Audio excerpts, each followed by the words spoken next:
Hello, and welcome back to yet another video. This is the 11th episode in which Madara reveals himself as Naruto's grandfather.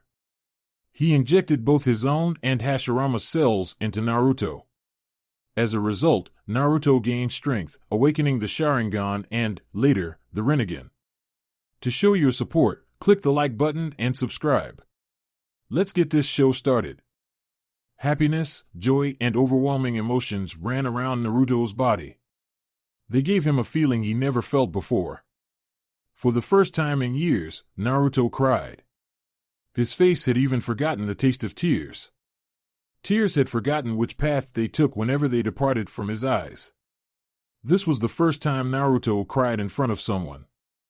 The last time he cried was because he had killed Madara. Regret and guilt had made him unstable. Zetsu had seen him cry during that time. It was the first time he had lost someone close to him.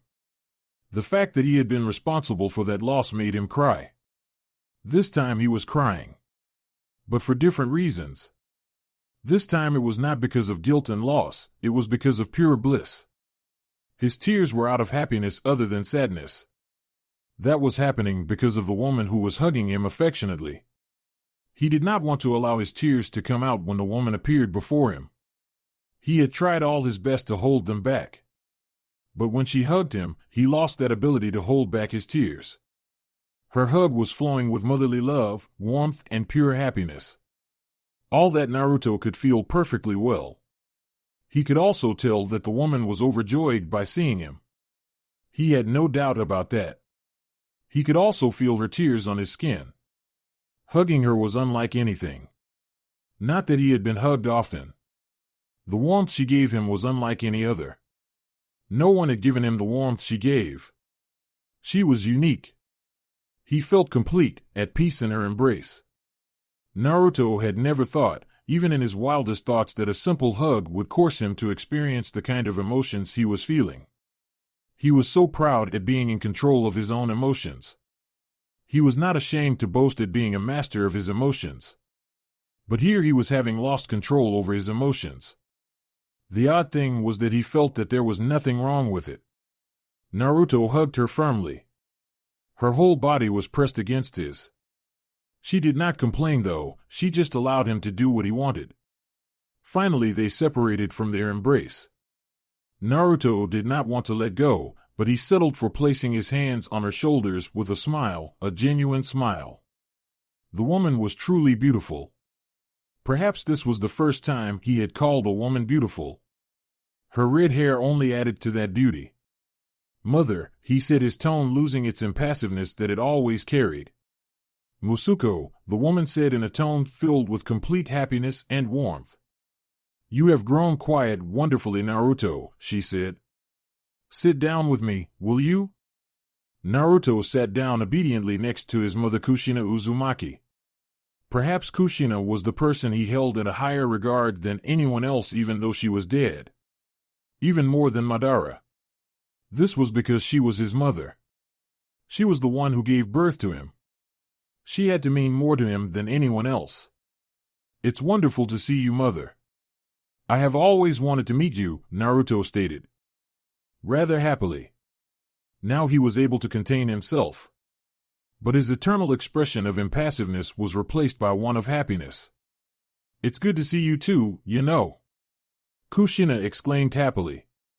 Naruto smiled hearing the verbal tick. He used to do it before he met Madara. Now he knew where he got it from, his mother. Kushina smiled at her son. "I won't ask anything about how you grew up. I know everything given that I have been watching you from here," she said. "But I can gladly tell you more about your mother." "I'm sure you must be dying to know more about me," she said with a large smile. Naruto gave a slight nod. Kushina began to tell her story. The story of her life. She explained to Naruto everything about her. First about the Uzumaki clan, which Naruto already knew. Hearing his mother speak, Naruto realized that his mother was what people called a tomboy. He had let loose of a slightly chuckle upon hearing that his mother used to beat up her bullies and anyone who made fun of her hair. He had even forgotten what it was like to laugh. His mother was indeed scary at times when she wanted to be. But overall he was happy that she was his mother.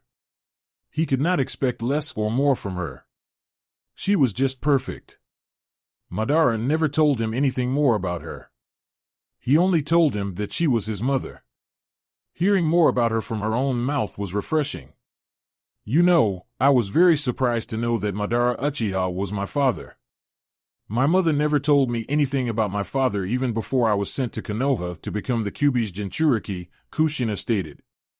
It was indeed a shock to her.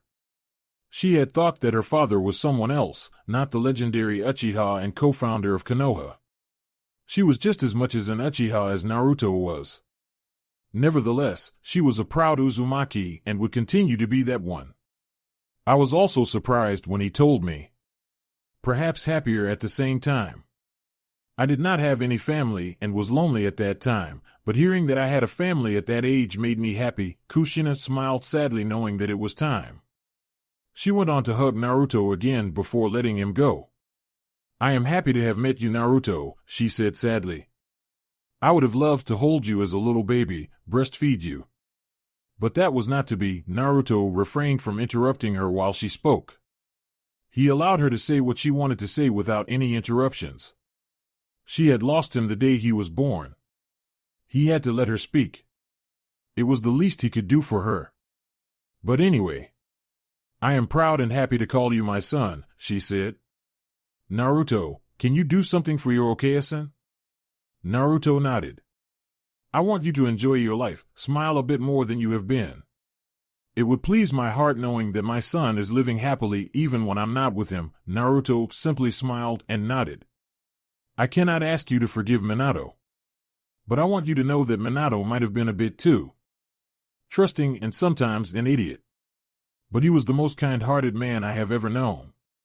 If he had another better option to deal with the Kyuubi, I know he would have used it instead of sealing the Kyuubi within you. Kushina wanted Naruto to forgive Minato. She hoped that one day he would find it in his heart to forgive Minato and see him as his father. He did not wish for Naruto to be treated the way he was by Konoha. But not everything went the way you wanted them to. I want you to know that I am proud of you and will always be proud of you. I will never be ashamed to call you my son regardless of the path you take. You are my son, my only son, and you will remain that way, she said, her body beginning to fade away. Naruto felt his heart skip a beat. Mother, he questioned. She could not be leaving, could she? Naruto, thank you for allowing me to be your mother. Don't forget who and what you are. Don't try to be someone else. If you do that, you will never be truly happy, she said, poking his chest. Be what your heart tells you be. Always remember that I love you and will always love you. With that, Kushina Uzumaki disappeared. Naruto felt as though his brain stopped working. His body was frozen as he watched his mother disappear. He wanted to yell for her to come back, but his voice failed him. He felt powerless and helpless. Suddenly Naruto's eyes snapped open. His body was covered in sweat and he was breathing heavily. That dream again, huh? Zetsu's voice said beside him. Yes, Naruto replied. What time is it? It's still midnight, Zetsu said. Perhaps we should continue with our journey, he suggested. That sounds good, Naruto said. I don't know I will be able to sleep again and way. The Yondaime Tsuchikage, Anoki stared at a picture in front of him with wide eyes. He stared at a picture of a certain blonde. The picture was placed in Otogekura's bingo book. He had gotten the latest bingo book from Otogekura. His grandchildren had made him turn on the front page to look at the man who had been making news around the elemental nations. The word of Naruto's adventures in Kiri were reaching all corners of the world. He had not taken it seriously when the boy had attacked Orochimaru's bases and destroyed them. He had thought that the boy was just another kid who just wanted to die soon by tempting a snake inside its burrow. But now he could no longer avoid it anymore. After hearing what Naruto had done in Kiri, he had to take Naruto seriously. He was a threat. Anyone that was from Konoha was a threat. Also, the fact that the boy was the son of Konoha's Yellow Flash did not please him. It was not hid from anyone that the blonde was Minato's son since the Sandaime had announced it at the Chunin exams. His spies had told him about the boy's power during that time. But like always, he had shrugged it off and said he was just a boy. But now he could not say it anymore. He also had to take into consideration that the boy was an Uchiha and had the Manjikyu Sharingan at his disposal. Anyone with the Manjikyu Sharingan was a threat. It would be a pain if the blonde could also use that cursed jutsu. It was good that so far no one had said he had used the jutsu. That was pleasing. But with a ninja you could never really tell. Shinobi never showed all their cards in battles. They always held something back as triumph card. He was going to believe that the blonde still had another triumph card added to his already impressive strength. He doubted that even he could have brought the destruction the blonde brought to Yagura's forces in Kirigakure. The boy's power could no longer be ignored. He had to act and do something.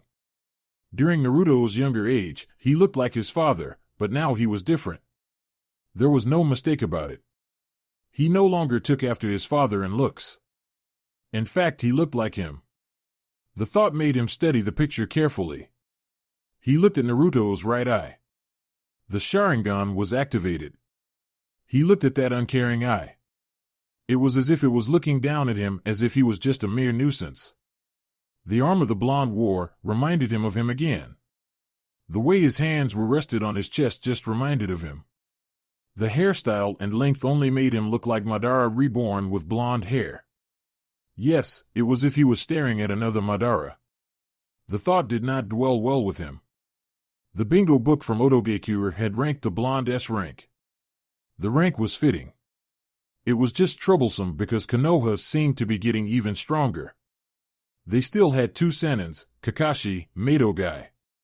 Now they had Uchiha Naruto. There was also another Uchiha. Konoha's power was rising.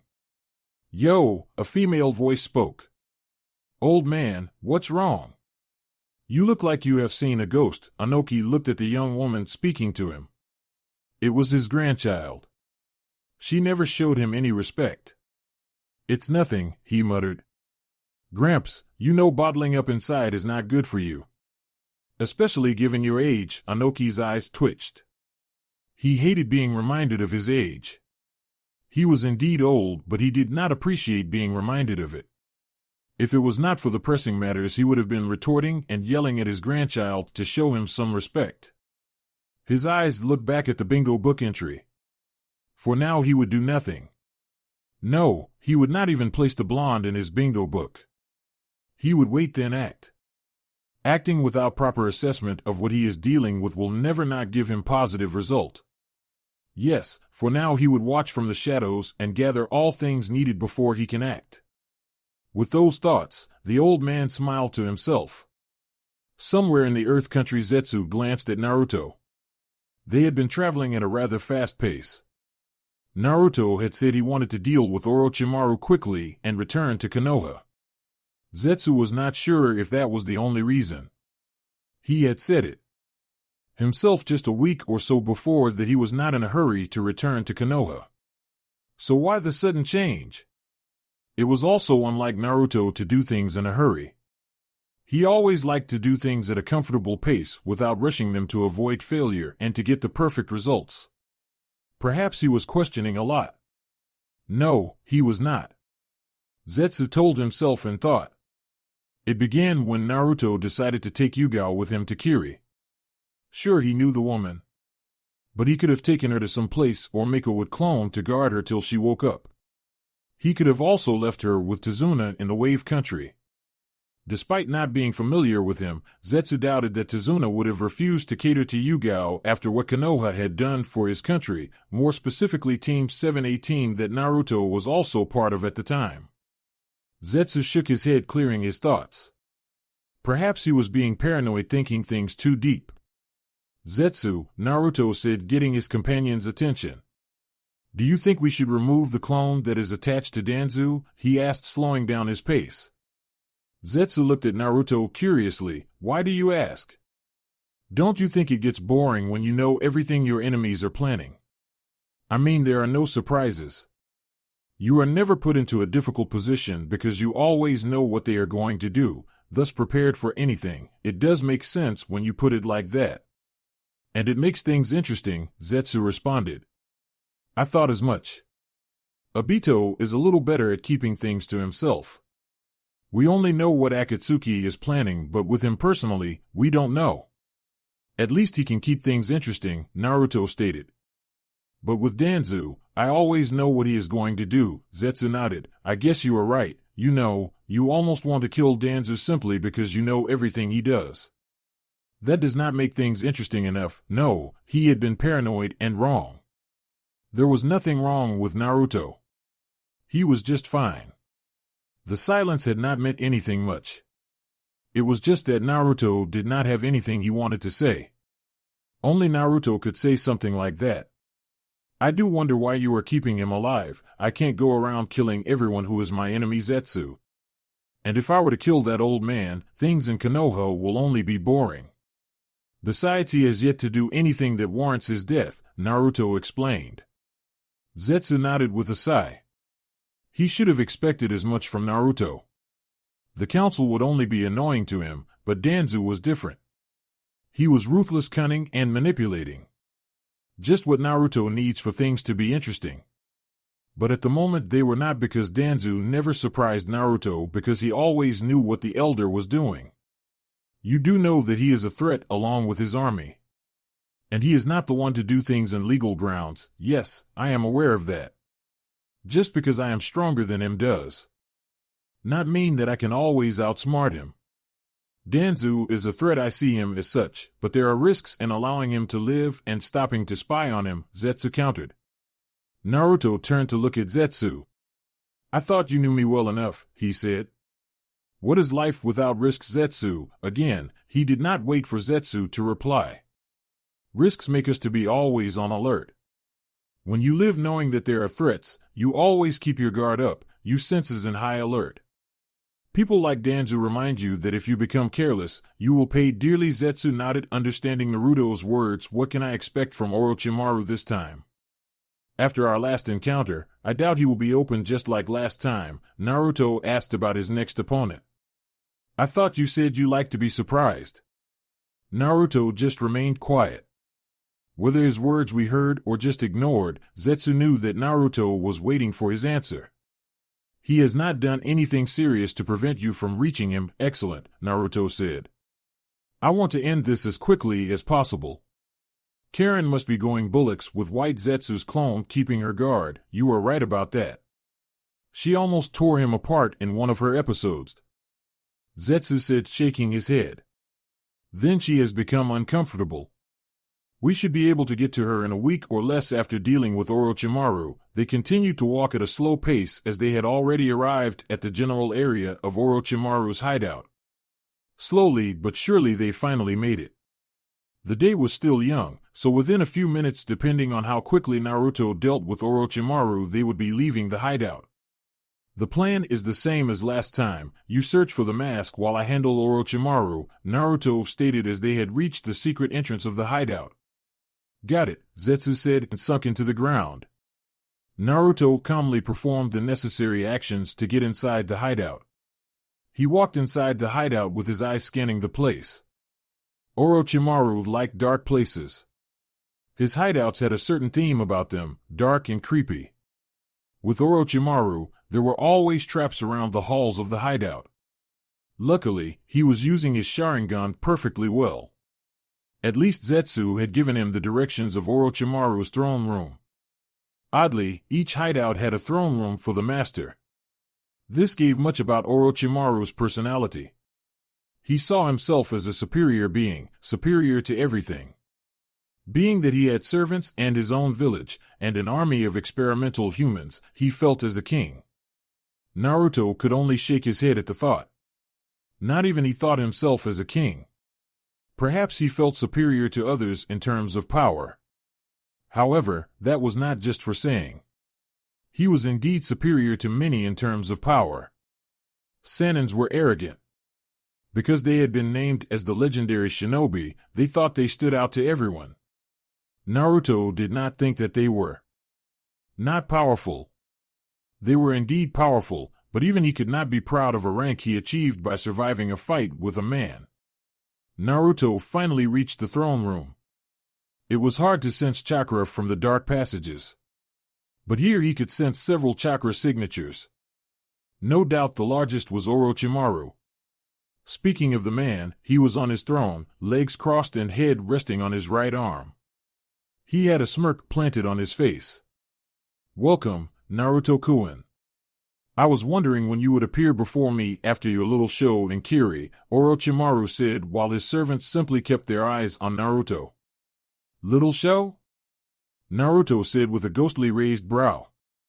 "I believe those who can call it a little show are those who can actually do better than I did, Orochimaru.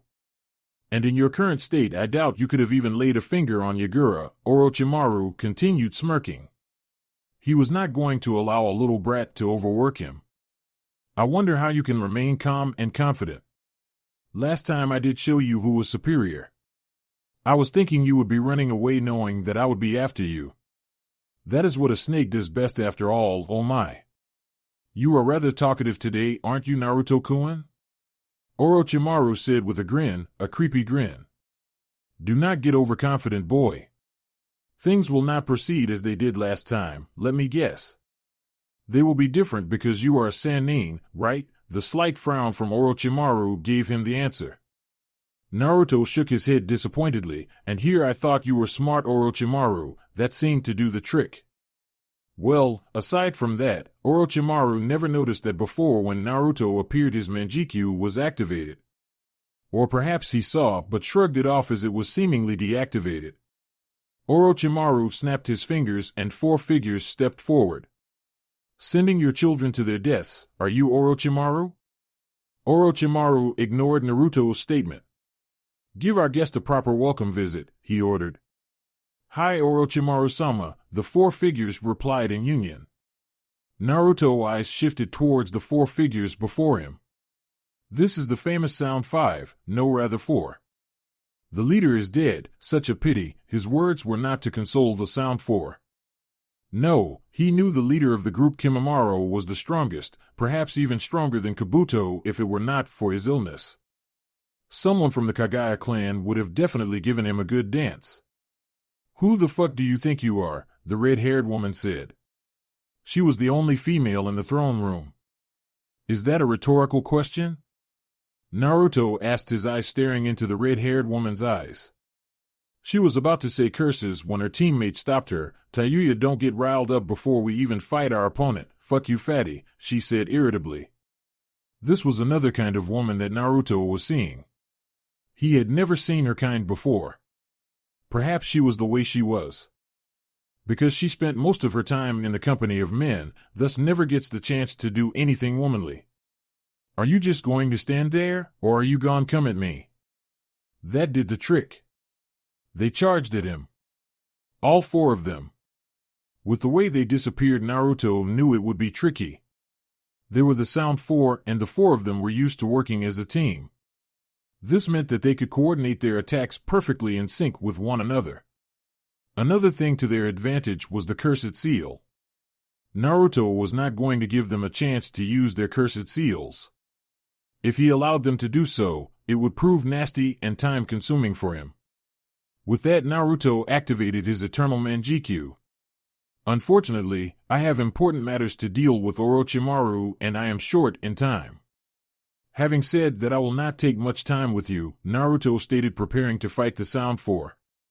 He could see them scoff with his eyes when he had said those words. They did not believe that he could actually beat them. Such pitiful children. Jirubu the Fat One was the first to charge at him. He appeared in front of Naruto and swung his left hand from downwards to upwards as attempted to punch Naruto on his chin. Naruto leaned back to avoid the powerful punch. Just as he did that, he found himself in need to block against a flying kick that was sent sailing towards his head. He managed to duck under the powerful punch, and the only female member of the Sound 4 passed him and hit the ground. Naruto narrowed his eyes to his left side as he felt someone charge at him. He saw Sakan charging towards him. He was very fast. But Naruto was also fast. The Sound Ning jumped up into the air as Naruto was still in a crouched position after having to duck under a kick from Tayuya. Sakan came descending down towards Naruto with his right foot poised to connect with Naruto's head. Naruto brought out both his hands to block the attack. The power kept him grounded. While still on the ground, Jirubu charged at him and kicked him from behind. Luckily for Naruto, the man's foot connected with his gunbai, which absorbed most of the attack. Still, Naruto was sent flying in the large throne room. Naruto landed on the ground gracefully but was forced to jump away to avoid a powerful punch from Jirubu that left a hole on the floor. Naruto was amazed by the power of the attack. He made a point not to get hit by one of the attacks. Naruto tilted his head to avoid a piercing golden arrow that almost pierced his head. The arrow flew past him at a rather fast speed and went to hit the wall, breaking through it. The Sound Four stood next to each other with smirks on their faces. They were smiling because they had been having Naruto on the defensive. Foolish children. I don't see how this guy is said to be strong. He has not posed any difficulty, one said, gravely underestimating Naruto. Orochimaru just watched on with interest. The teamwork of his elite guards was above par. They worked together well despite their constant bickering. He was pleased with how things were going at the moment. But he had no mistake of underestimating Naruto. He did it last time and would not do it again. Naruto had yet to be on the offensive. Things would change as soon as he started doing that. Kabuto stood still like a statue, not that Orochimaru noticed, as he was too engrossed with the show. Interesting, Naruto said, looking at the Sound Four. I guess this is my turn now. One of you will probably be dead in the next minute, Naruto said. Again, they merely scoffed at his words. Naruto charged at the four with fast movements. Within seconds he was already in front of them with a single hand seal held. Wind release, wind breakthrough, he muttered, releasing a wave of wind that blew at the four guards. The wind was not that powerful to cause any damage, but it was enough to make them lose their footing and act. Sakan and Kidomaru managed to escape from the jutsu. But Naruto did not attack the ones that were hit by the jutsu. No, he vanished from sight and appeared in front of Sakan after the Sound Ning had landed down. He crouched down and attempted a lead sweep at his opponent, but Sakan leaped into the air in a horizontal position. Naruto reacted, quickly kicked Sakan on his chest, sending him flying away.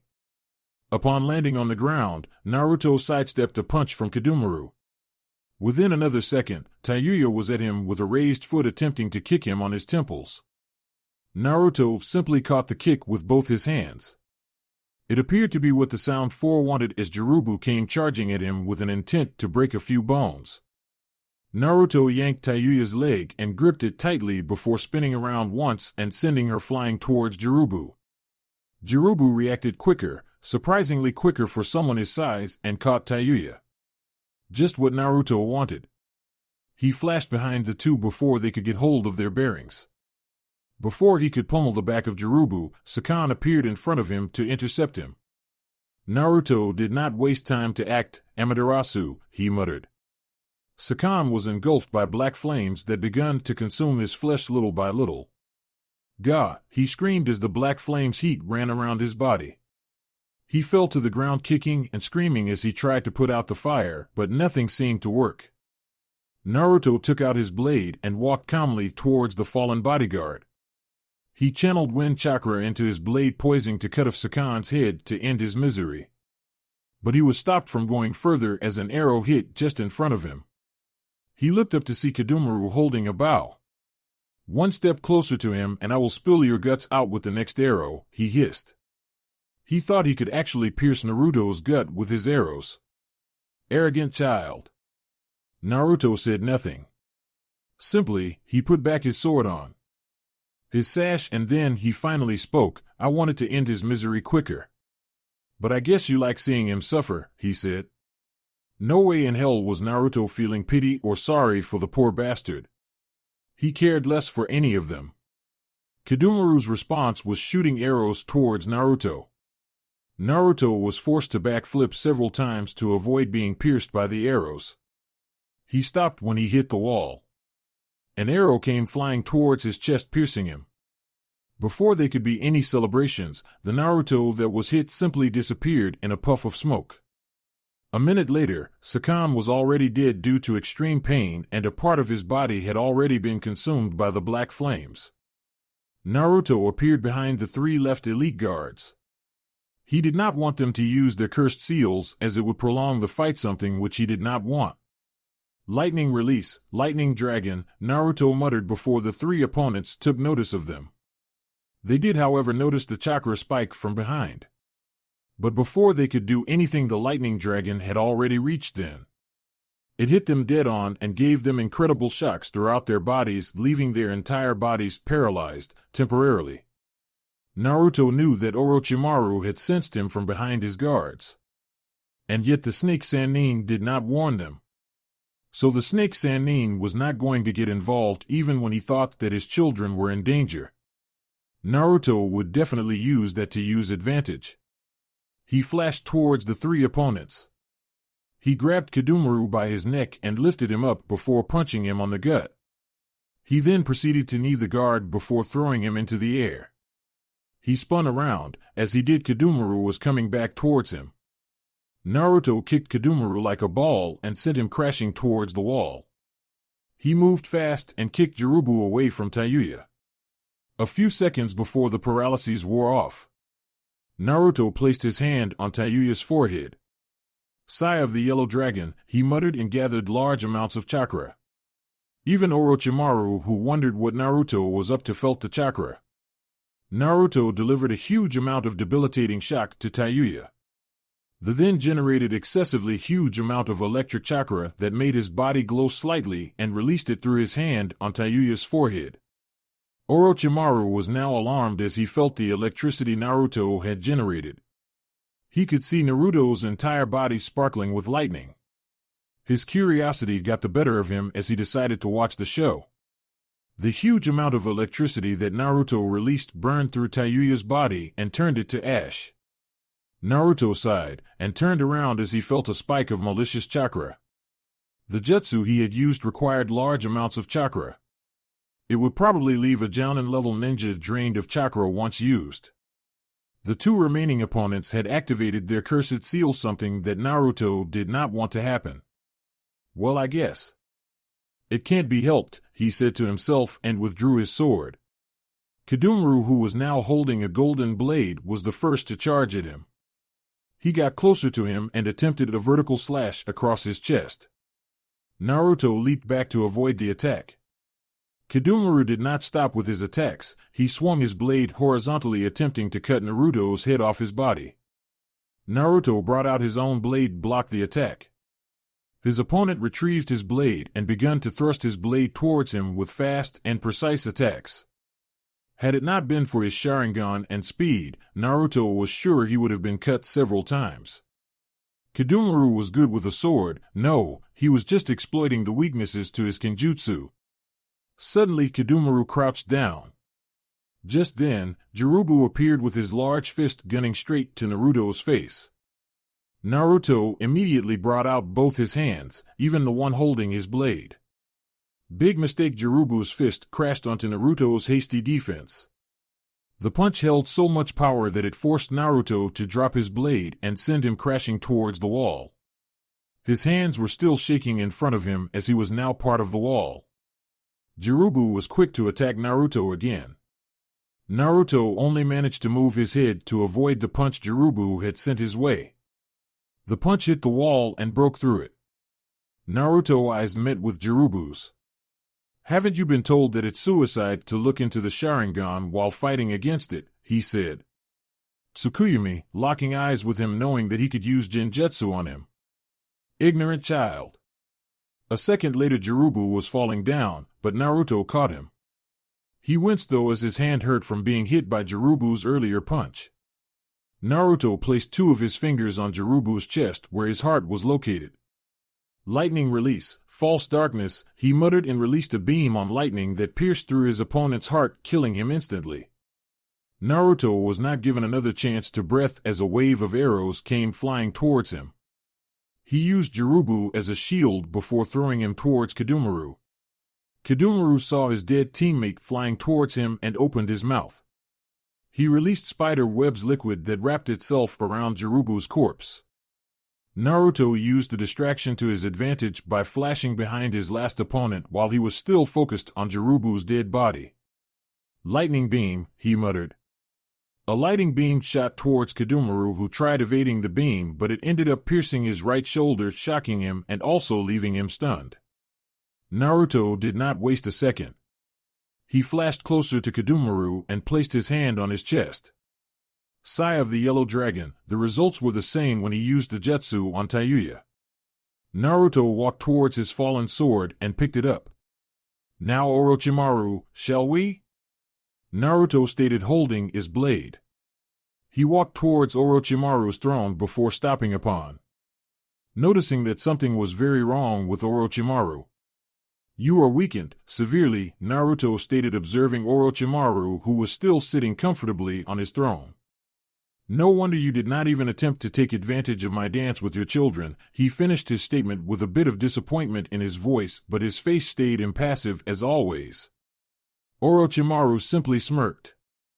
"In your current state, I can't fight you seriously." "You cannot give me a challenge," Naruto said, placing his sword back to its sash. "If it was not that I had already beaten you before and I the cause of your current condition, I would be leaving you alive. Killing a weak Sannin, no, you no longer deserve to be called a Sannin. In your current state is below me." Orochimaru simply chuckled and stood. His chuckle was sick and demented. It would have almost unnerved Naruto if he was not, well, Naruto. He remained calm, looking straight at Orochimaru. "You underestimate me, Naruto-kun," Orochimaru said, still standing. "As I said before, things won't go the way as they did last time. Yes, this time, I should end you quickly without so much trouble," Naruto said, agreeing with the Snake Sannin that things indeed will not proceed as they did last time. Orochimaru looked at Kabuto and then raised a brow. "Kabuto," he got no response from his number two. "Kabuto," again, Orochimaru got no response from his number two. He poked Kabuto on his forehead and the no 2 hit the ground with a thud.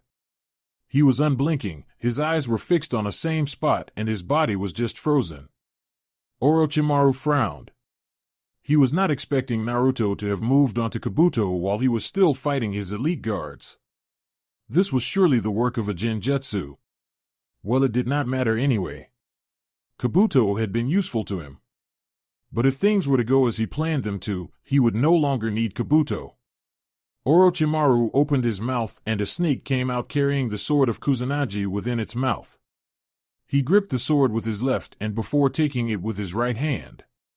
Naruto shook his head. Fighting Orochimaru was not in his plans if he was this weak. The fight would only be annoying to him. He hated to be forced in a fight he did not want. Orochimaru was trying his patience. Orochimaru took a single step forward before charging towards Naruto. Despite being weakened by the damage Naruto dealt to his host, he could still master some power. He ran towards Naruto in Jounin-level speeds and appeared before Naruto. He swung his blade across Naruto's chest diagonally. Naruto, who jumped back avoiding the sword, dodged his attempt. The blonde still had his EM Sharingan active. Orochimaru charged at Naruto, swinging his sword across Naruto's face. Naruto ducked under the swing. Orochimaru was expecting this kind of reaction from Naruto. He swung his left foot in an attempt to kick Naruto, but Naruto blocked the attack and jumped away from him. Wind. Release, wind breakthrough. Orochimaru yelled and released a gust of wind that sped towards Naruto, who simply disappeared from his position to another. The wind traveled towards the wall after missing Naruto. Orochimaru appeared before Naruto again with a flying kick, which Naruto blocked with both his hands, and grabbed Orochimaru's leg before throwing him away from him. Orochimaru flipped in midair and landed down on the floor gracefully. "You are not even trying to fight me," he said. "That took you long to notice," Naruto stated, crossing his hands on his chest. Orochimaru was not even making the mistake of looking at his eyes. He would have just used Tsukuyami if the Snake Sannin had given him a chance. Like I told you, Orochimaru, I would be leaving you alive if I was not the one to have caused your current condition. But because I caused it, I just have to simply kill you in the easiest way, unless you continue your futile attempts to make me fight you." Orochimaru did not respond. He disappeared in the fastest speed he could master in his current state. He appeared behind Naruto and held out his right hand. Many snakes shot out of his sleeve towards Naruto. Naruto quickly turned around. "Amaterasu," he muttered, setting the snakes ablaze with the black flames of Amaterasu. Seeing that Naruto was now facing him, Orochimaru placed his hand on his mouth before blowing a purple smoke towards Naruto. The smoke hit Naruto on his face before he could escape it. Nevertheless, he jumped away from the smoke. Orochimaru smirked, seeing his success. The smirk then twisted into a devilish grin as the snake Sannin watched Naruto like a hawk. Naruto felt that there was something beyond normal about the smoke he had breathed in. He could feel it inside his body. "Poison?" Orochimaru chuckled darkly. "Yes. And it is not just any poison, it is a very deadly poison that I created after our last encounter. I thought we created the baseline that poison did not work on me," Naruto stated, not even the slightest worried by the poison he had breathed. Orochimaru continued to chuckle darkly. "That previous poison I used was weak, but this one is far stronger. Nothing can counter it. Well, expect for me, you are very confident of you poison," Naruto said. "You are dragging me into a fight that you cannot win. It is annoying and I refuse to amuse you further." With that, Naruto sped towards Orochimaru. His opponent did not bother to move or try to evade as Naruto punched him in the face.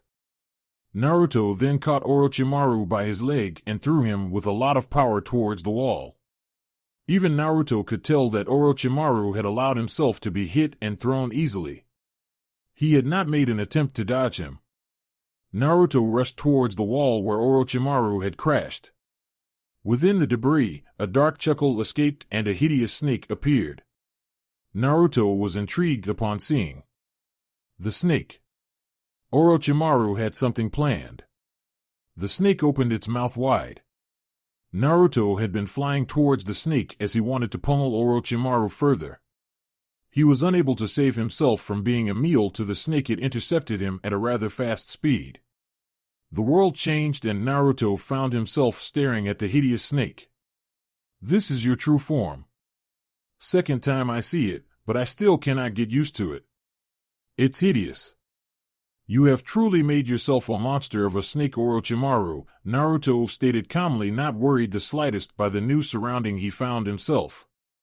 "Kuku," Orochimaru chuckled darkly, ignoring Naruto's comment about his true form. "I have you now, Naruto-kun. This is my world, you cannot escape me." "Oh, so this is what you wanted to begin with," Naruto stated, remaining calm. "I found it curious that you would attempt to fight me knowing that you could not win. I also found it curious when you did nothing when I battled your children." He paused for a moment. "So this was your goal, my body?" Orochimaru's snake form simply grinned in a demented way. "How did you know it would work? This body transfer jutsu of you does not work on a Jinchuriki, but you are no longer a Jinchuriki, Naruto-kun," Orochimaru replied with a smirk.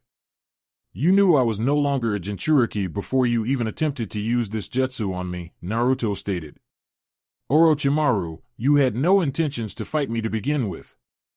While I danced with your children, you were simply watching your next host for the last time before you took it. When did you become interested in taking my body?" "Ever since I discovered the secrets to your body," Orochimaru replied. "A pity you can never have my body, Kuku. Once you came into this world you could no longer escape. This is my world, only I can control it." "Who said this was your world?" Naruto questioned. "What are you saying?" "Genjutsu. When I saw your true form I knew you were up to something. So I placed you under an illusion that showed you what you wanted to see," Naruto stated as the illusion dispelled and Orochimaru found himself staring at Naruto back in his throne room.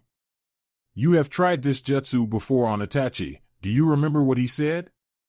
"Orochimaru, before my eyes all your ninjutsu is useless." Naruto paused for a moment.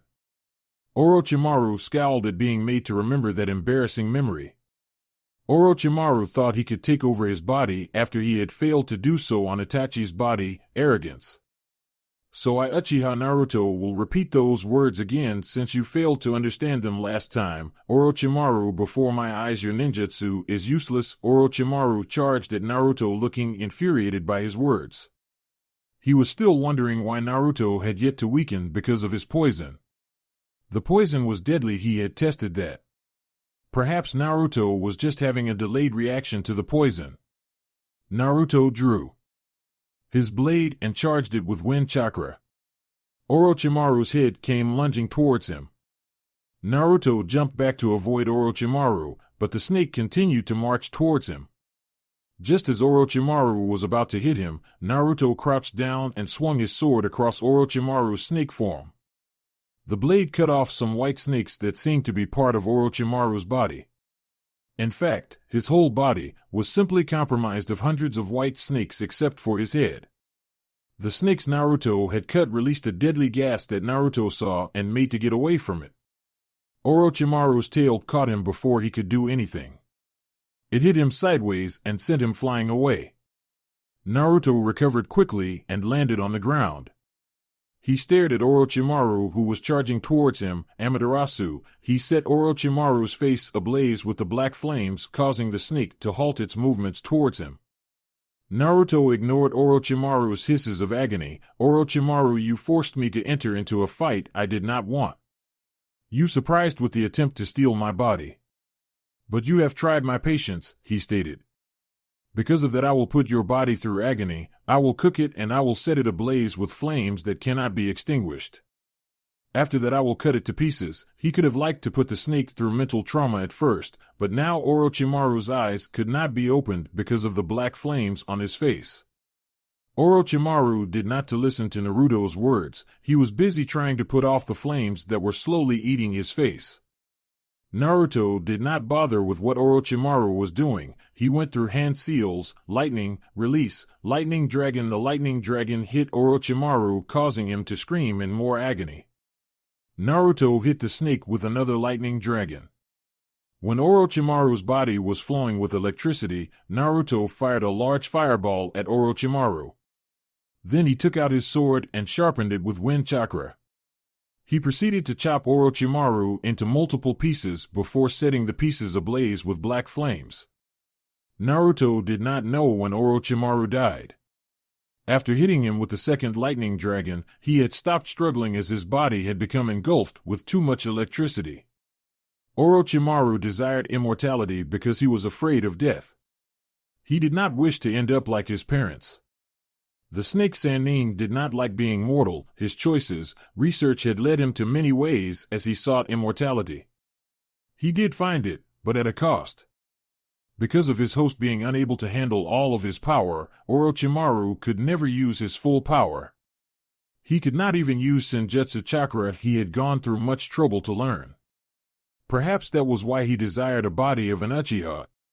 Perhaps he did not just need the Sharingan, he also wanted a body that could contain his spirit and allow him to use his abilities to the fullest. Orochimaru's greatest achievement was also his curse. Because of his immortality jutsu, he could no longer use his full power.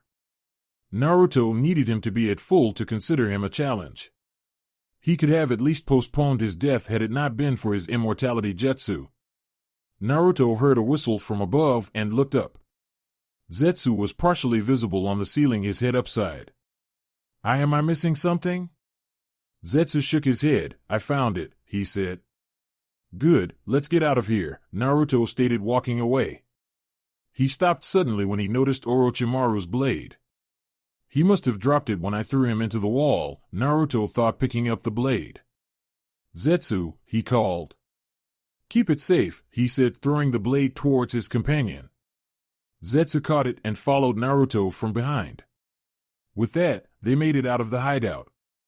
Zetsu was surprised that this time, Naruto had not destroyed the hideout and was not even thinking of destroying it. Why is this one not being destroyed? It has some valuables that I would like to collect. And it could also be useful, Naruto replied. Otogekure could be very useful, don't you think so, Zetsu? Zetsu nodded. But soon it will disband since its leader is dead, he said. Perhaps. However, what if a new leader stepped up and took the village to new heights? Zetsu was now wondering where Naruto was taking the conversation. When I destroyed Orochimaru's bases a month ago, we freed hundreds of people that were going to be used for Orochimaru's experiments. Where do you think those people went? They are probably wandering around the village since Orochimaru had not stepped a foot since your previous encounter with him. Yes, Otogekure was not really a village, but it was just compromised of hideouts that Orochimaru used. Those hideouts had his ninjas and innocent people to be used for his experiments. What do you think would happen if the village was to be rebuilt in a normal way with homes, schools, hospitals, hotels, and other things? Do you want to do that? I can set up some connections to get it underway quickly. Zetsu was a bit excited by the thought of creating a village, well, technically reforming one. Not me technically. I have someone in mind. Who? Zetsu asked curiously. You will see her in Oto after I have spoken to her in Orochimaru's hideout in Kusa, Naruto stated. And Karen? Since we are still in Earth Country, Kusa is just ahead. So we reach Kusa before the other hideout. There will only be a delay of a few hours, Naruto stated calmly. I want you to go Oto and see how things are and see if you can spread news of Orochimaru's death. After that, go to Yuzu and record the condition of the island. Yuzu? Naruto had never shown any interest in the ruins of his ancestors on his Uzumaki side before. Yes, Zetsu nodded. I will first head back to the hideout to drop off the mask and the sword of Kusanagi, Zetsu said and disappeared away from Naruto. Konoha. The group of Jiraiya, Sasuke, Kakashi, and Yugao arrived in Konoha. They had made several stops while on their way back to the village. Most stops were forced by Jiraiya, who wanted to visit the hot springs. Other than that, they had been traveling at the leisurely pace. No one was in a hurry to get to Konoha, as everybody knew that as soon as they arrived they would have a lot of work to do. But Sasuke seemed to have been the one who had something to do upon reaching Konoha. However, he did not voice anything at the group's pace of traveling. He just walked like everybody else. This would be the first time he returns to Konoha after almost 3 years of being away from the village. Ever since he left Konoha, he had been busy training with Kakashi. After all the training, he started doing missions for Konoha and other villages so that he could gain some experience in real battle. He had been satisfied with his strength after seeing what he could do. Still, he felt that something was missing. Nevertheless, he was not at the same level as he was before the training trip. He had to be proud of that.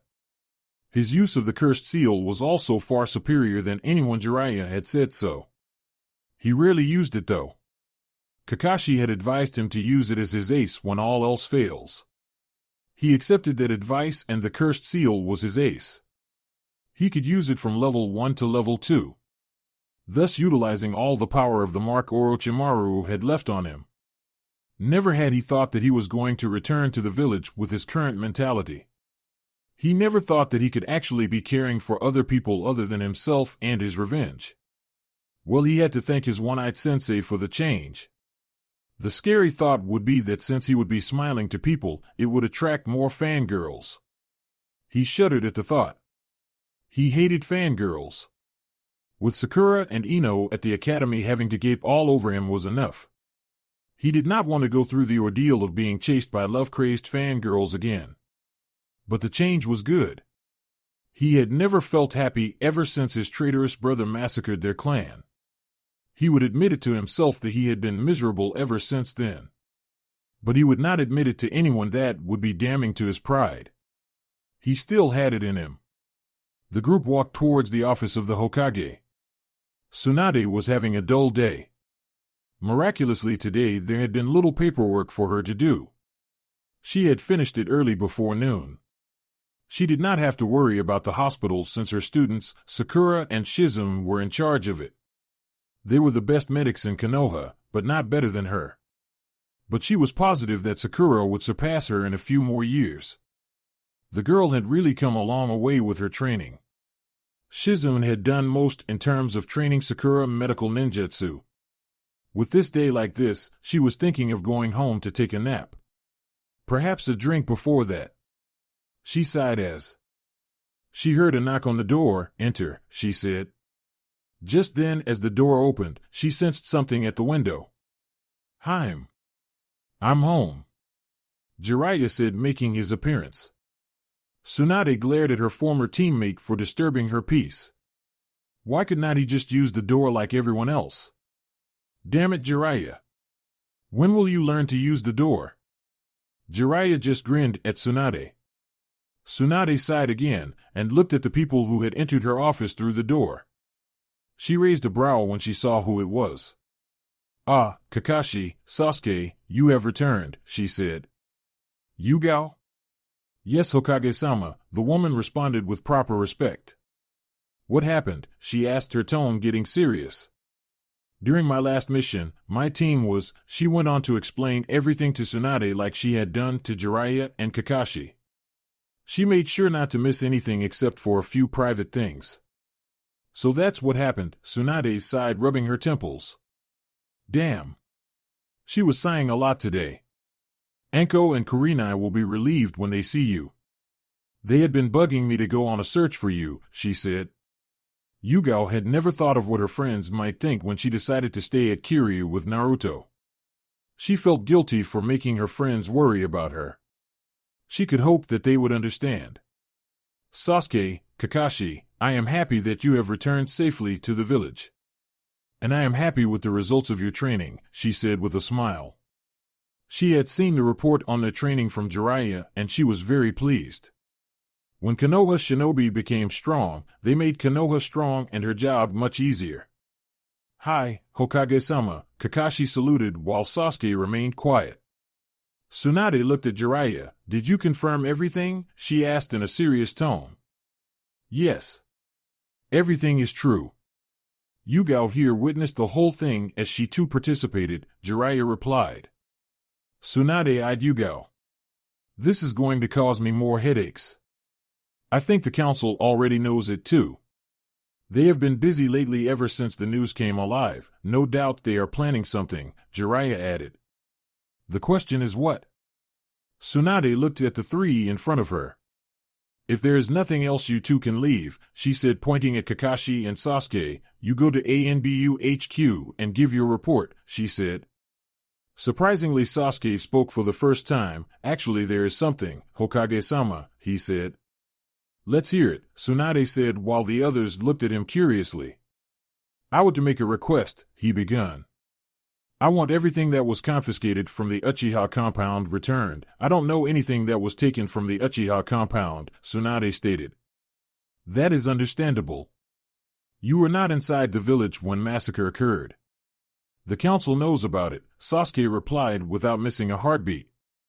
I see, Tsunade said and thought for a moment. I will speak.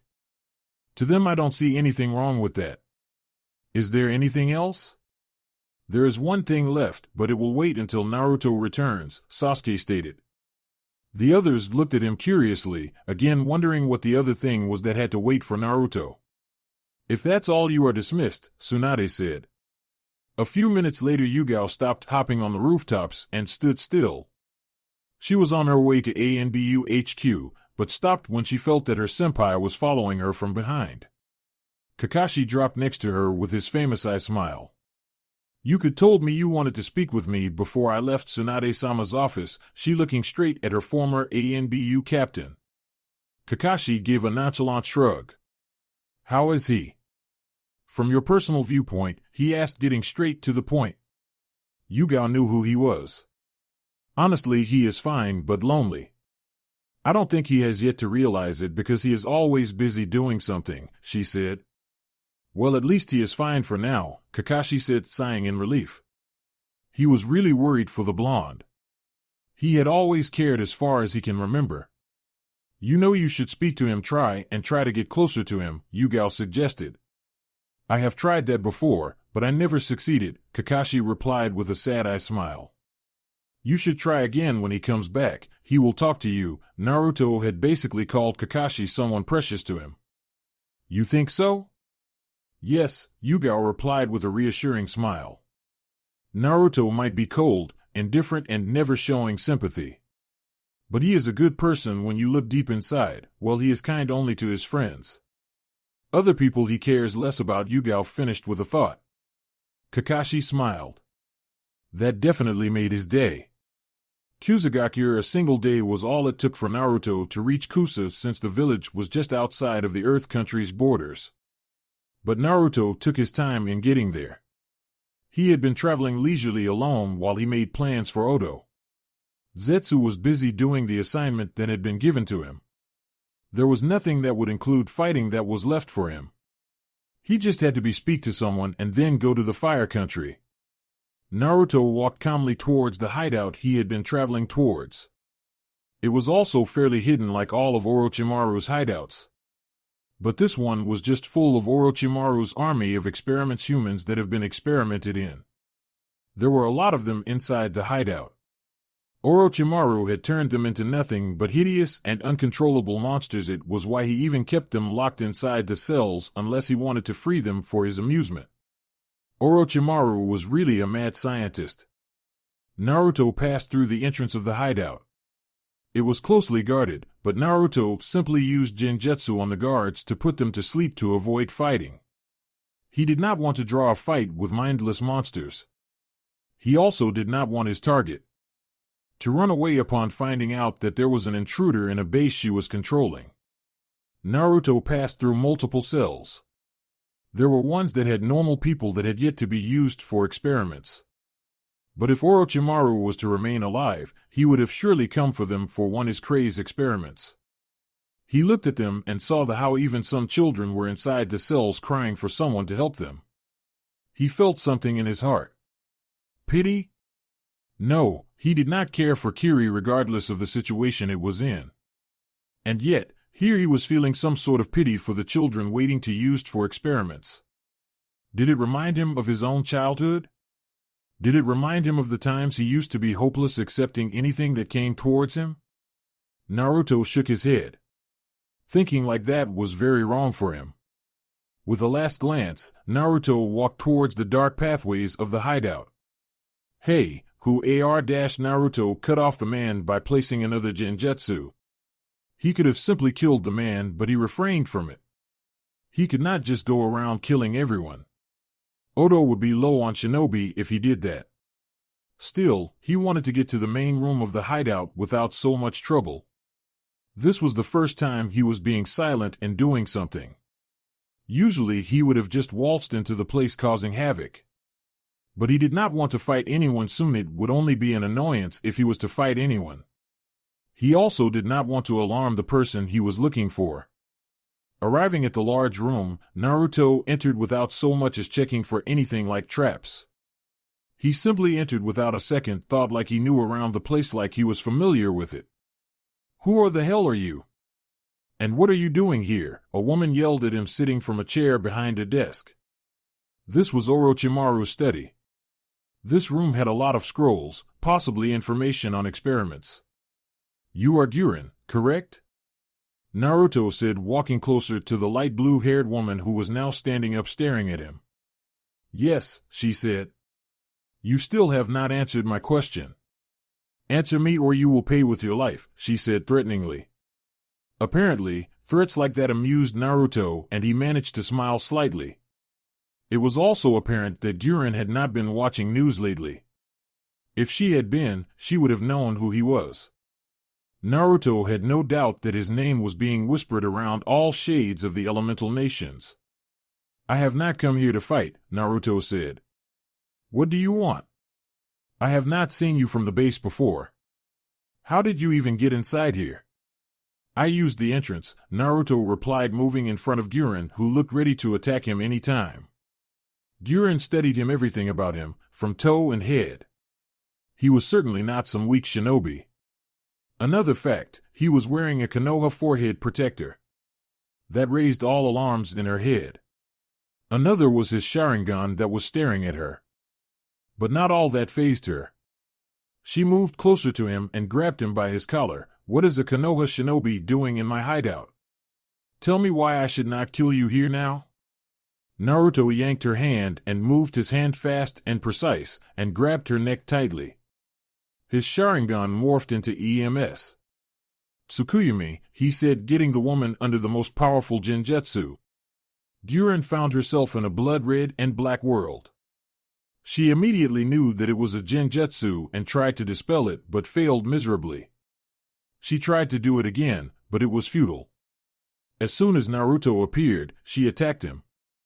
But before she could do anything, for Naruto's appeared and restrained her before she was put on a cross. Guren glared at Naruto furiously. "What is this?" she yelled, her calm lost. "It matters not," Naruto replied, watching her. "Stop trying to resist. That will only lengthen my presence before you," he said. Guren gritted her teeth. "What do you want?" "I want you," Naruto replied calmly. He never realized just how wrong his statement sounded. Well, until he saw the look of horror in Guren's face. "Let me rephrase that," he said, seeing that she got another meaning from his words. "I want you to work for me, with me." "What?" "Never, no. I work for Orochimaru-sama alone." "Orochimaru is dead," Naruto stated, shocking the woman. "No. That's impossible. Orochimaru-sama cannot be killed, not by a brat like you." Perhaps Guren was the second to make mention of the fact that Naruto was still young. A lot of people he met never even realized that he was still young. "Then I will show you," Naruto said, and made the woman observe while he killed the Sound Four, Kabuto and Orochimaru himself. "No. No. No.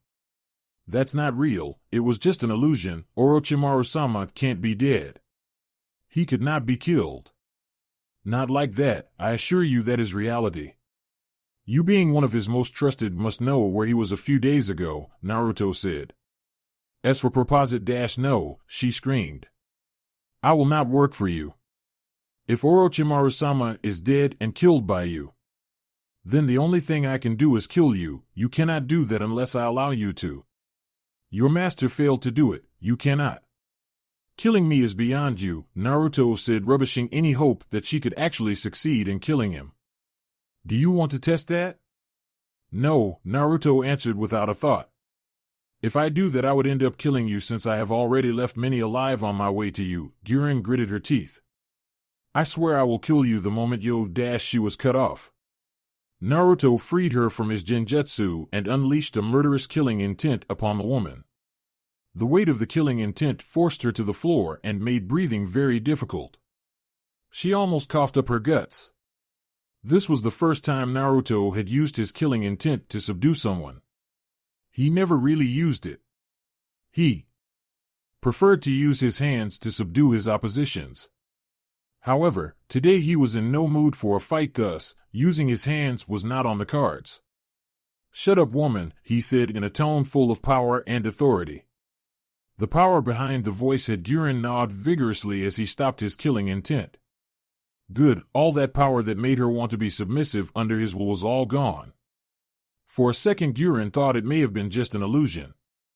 She thought of attacking him, but the look on his eyes told her that she would be killed if she attacked him. So from that moment, Guren told herself, "Never annoy him enough to become irritated." "As I said, Orochimaru is dead and I want you to work for me," Naruto said. "But I see that you are very loyal to Orochimaru. Tell me, what made you loyal to Orochimaru?" "Orochimaru-sama gave him Naruto cut her off." "Never mind. I do not want to hear it. I will tell you exactly what Orochimaru was. He was a self-serving snake that had no morals and would not think twice of sacrificing his subordinates or terminating them once he finds that he had no use for them. But you all know that, don't you?" The look Naruto gave her dared her to say otherwise. Guren was not going to deny that. Regardless of that, Orochimaru-sama took me when everyone else shunned me and gave me everything I ever wanted. He accepted me, yes, that he did, Naruto conceded. But, what did you have to do for him to accept you? How many people did you kill to be accepted? How many people did have to betray just to prove your loyalty? Yes, perhaps a certain woman. Guren narrowed her eyes at Naruto. What do you know? Yukimaru's mother, the woman who took care of you after you had passed out from killing many people just for Orochimaru. He ordered you to kill her, the woman who saved your life, and you did. Orochimaru brings in her son, Yukimaru, and has you look after him. After knowing who his mother was, you felt guilty, you hated yourself for killing his mother. You wanted nothing more than to make up to the boy for your dash. Please stop, Guren said in a low tone. You know that Orochimaru would have asked you to kill him once the boy was no longer useful to him. Also, what of his promise to make you his vessel? He never did make you one, did he? That was a soft spot to her. She had been happy, no overjoyed when Orochimaru told her that she would be his next vessel. But over time, he kept picking other people before her. She felt worthless, shamed because of it. She also knew that Orochimaru would have asked her to kill Yukimaru if he was of no longer use to him. If she tried to argue, he would have pulled out the loyalty card. It was why even before Naruto came, she had been confused. She had grown closer to Yukimaru and never wanted to lose the bond she shared with him. She wanted to protect him even from Orochimaru. Naruto walked over to Guren and leaned down.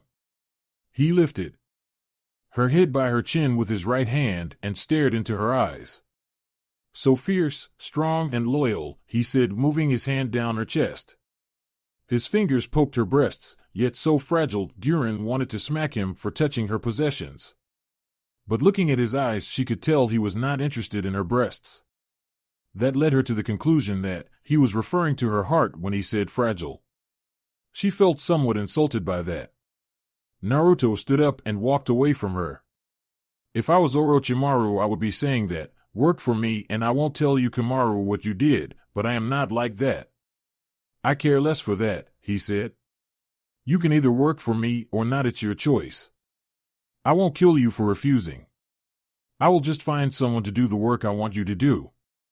But I will kill you if you try to stand in my way. What is it that you really want me to do? Odogekure. I want you to rebuild it into a proper village and become its leader. Why and why me? The question to why you, it is because of your power and the fact that everyone in Odogekure knows you. He paused for a moment. Think of it as a new start. You will be creating a new start for all the people that Orochimaru had abducted. Guren was quiet for a moment. What is it really to you? You are a Konoha shinobi after all. Power, Naruto responded. As for Konoha, nobody knows I am doing this. Naruto removed his left glove, revealing his hand to be bandaged with a tattoo on his palm. He ran his hand on the tattoo, summoning something. A large scroll appeared in a puff of smoke. He threw it at Guren, who caught it. That scroll contains all the plans I drew up while on my way to here. Everything you need for construction will be provided, Naruto said, walking away after putting on his glove. I have not even said yes. Well, you have not said no either, he said, turning around to look at her. Well, she really did not know what to say. I don't see anyone refusing to take up an opportunity to start a new life and better other people's life, Naruto stated. I trust that you accept my offer. Yes, I don't have anything better to do anyway, Guren said in a low tone. Well, aside from taking care of Yukimaru. Naruto only heard her yes. Good, he said with a smile. Take your most trusted men and the innocents to Odogekure. If they still have families, allow them to leave. Seal everything that is valuable and destroy the hideout along with the experiments. He paused for a moment. When you reach Odogekure, my trusted friend will give you instructions and connections for the construction. And keep my name out of everything. That was the first time Naruto referred Zetsu as his trusted friend. You did not even me your name, Uchiha Naruto. That's it for this video.